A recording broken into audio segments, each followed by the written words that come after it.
So for those of you that don't know me, my name is Fuglestad. I was the scoutmaster for a number of years for Troop 570 and have relinquished that duty, but I'm still an assistant scoutmaster, and I've been a part of their scouting experience since they joined the troop. Alex joined the same time that my son Kyle did. We've done, I don't know how many outings together. We've done film-on, we've done just camp outs, 50 milers we've done together. Spent a lot of time on the trail and in tents, sitting around the campfire together. So I appreciate you. Thank you very much for allowing me to speak. So when I'm going around the council and doing training and talking to other scouts and even parents in our troop, every once in a while somebody says, what can I do? How do we get, what's the recipe for an Eagle Scout? What is it that makes the kids, the guys, the youth that grow up make it to this point? And it's always a hard question. It's always a hard thing to answer because there's no real recipe that you can say. But, you know, I was thinking about it, and there were a few things that came to mind when I think of a recipe of an Eagle Scout. You got to be willing to try new things. You got to be willing to put yourself out there and give it a chance. And, you know, scouting is a safe place to fail, and trying new things is a big part of that. Another one is the parent support that the scouts have. Having parents that are either involved in scouting or really supporting and encouraging the scouts to do that. Being able to see the value of the program, both in the meetings and the hard things that we do, the projects and the merit badges, and also the fun parts, the camping and the outings and the raft trips and the 50 milers. Being able to see the value that we learn and the leadership that we have. The other piece is to stick to it. It's a long road to get to Eagle. It's not one of those things you earn in a semester. It's not one of those things you earn in a school year. It takes years of working through and staying with it. These guys have been doing scouts over half their lives. I hope that they continue to do it, but I remember talking with both of them at their Eagle Scout Master Conference about the fact that this is the longest thing they've ever done other than school in their lives so far. So it takes perseverance, and we've got to stick to it. And the last piece is to get outside and actually do it. I see a lot of scouts that think that they want to be an Eagle, but they're not out there making it happen. They're not out there doing the camp outs and doing the hard work and just having fun with it. So getting out and doing it is another key piece to that recipe. So let's take a look at these two scouts. They came in a year apart into our troop. When Alex joined, the troop was 42 scouts, and we joined with 47 other new scouts. Changed the face of Troop 570 forever, the year that we came in, and then Jason came in just a year after. They were both Cub Scouts in the same pack. They were both jocks doing sports and everything, and they both had very involved parents. But the recipe, the 5 things I was talking about, you can't imagine the 2 completely different ways those scouts use those things to get where they are. Talk about polar opposites. Let's talk about Jason. Son of an Eagle Scout. Older brother was the Uber Scout in the troop. I think he might have been senior patrol leader when he came in. Had big shoes to fill. And he was eager to do it right away. He was desperate to be included with the older boys. Did everything he could to be included with what the older boys were doing. Much to the dismay of the older boys sometimes. And it was interesting to watch, and we tried to coach him, but Jason was like a bull in a china shop. At 11 years old, was going to make it all happen right now. He was hard to keep still. Jason was always on the move. I know stories of him as the Cub Scout in the pack meeting, crawling across the floor on his back. And he was, as a first and second year scout, he was the scout I think they made the minute game up for Jason. Because he couldn't keep his mouth or his body slowed down enough to get to his meeting. Sometimes he was hard to work with as a young scout. When the other scouts were working with him, Jason had his challenges. But about 13 or 14 years old, we really saw a change. We really saw a lot of growth. I think it was about the time NYLT happened, when Jason went to the National Youth Leadership Training, and then Philmont came shortly after that.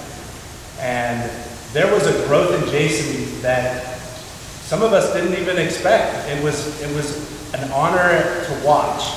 Jason developed very quickly into a leader of the troop. I remember being on a Philmont, or not Philmont, it was a 50-miler that we did in the Olympics. And it really brought to my attention how much he cared about the other scouts and the other people around him. All of a sudden, it became not so much about Jason, it became about helping the other scouts and the people around him. I remember we had little Eric. We had a little tiny plastic doll, and because Jason's little brother couldn't go on the 50-miler with us, we brought Eric. And half of the pictures from our 50-miler hike had Eric in it. Little minion. It was a little minion, that's right. And Jason made sure that he was a part of that, because he wanted to go back and share that his little brother was there with us in spirit. And that had an impact on me, that Jason was starting to really think about other people and the maturity that came with that. He started giving back a lot to the troop. He mentored a lot of the new scouts as a troop guide as they came into the troop, took on some significant leadership positions, and was just unwavering in his scouting throughout the time that he was in the troop. But as a lot of older boys will, wane in their interest in being at every meeting and being on a lot of the campouts, Jason never wavered at all. And here you are, Eagle Scout, senior patrol leader. You're definitely giving back, and it's been a privilege to watch that maturity and that growth that you had since you came in as one of the smaller scouts. Not all bad for a recipe on how to do it right. So, very impressive. Let's talk about Alex. Again, the polar opposite. Alex came in one of the quietest kids in the troop. He was unassuming, but he was always there. He was always participating in what was going on, and always there helping the other guys, coaching the other guys. Even as a young scout, was the guy that was making sure everybody was doing all right. And the one thing that came to mind when I was thinking of Alex was just his steadfast moral compass that he brought to scouting. That he always knew the right thing to do. And if other scouts were not ready to do the right thing, he was going to help them see how it should have been done.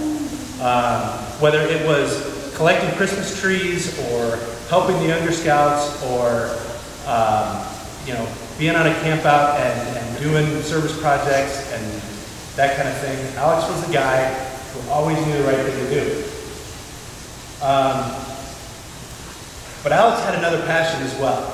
He had another mistress that called him away from scouting for a while. What was that, Alex? Baseball. Baseball. Alex was our baseball player. And there was a little time there, a couple of years, where we didn't see much Alex. Every once in a while he'd pop in, but wasn't sure. Dad and I had many an evening talk about whether or not Alex was going to be able to pull this whole thing off, and we drifted away. But about a year and a half ago, you made a decision that this was going to be something important to you, that you wanted to follow through and make it happen. And in the last year and a half, we've done a 50-miler. You did the Hawaii trip with your family and the rest of the troop, and your Eagle project.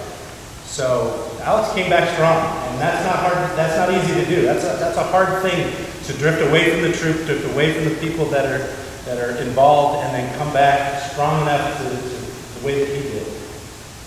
And I give him a lot of credit. I remember at Philmont, an example of the type of person Alex was.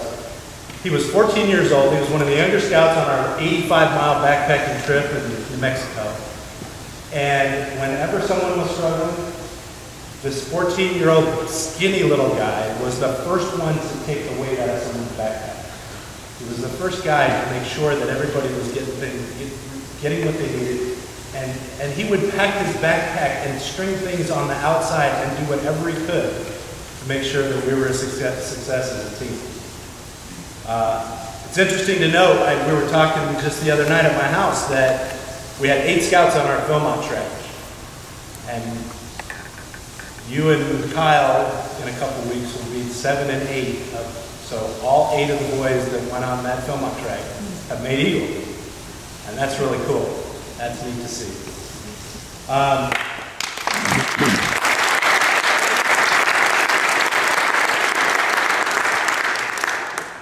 So here you are.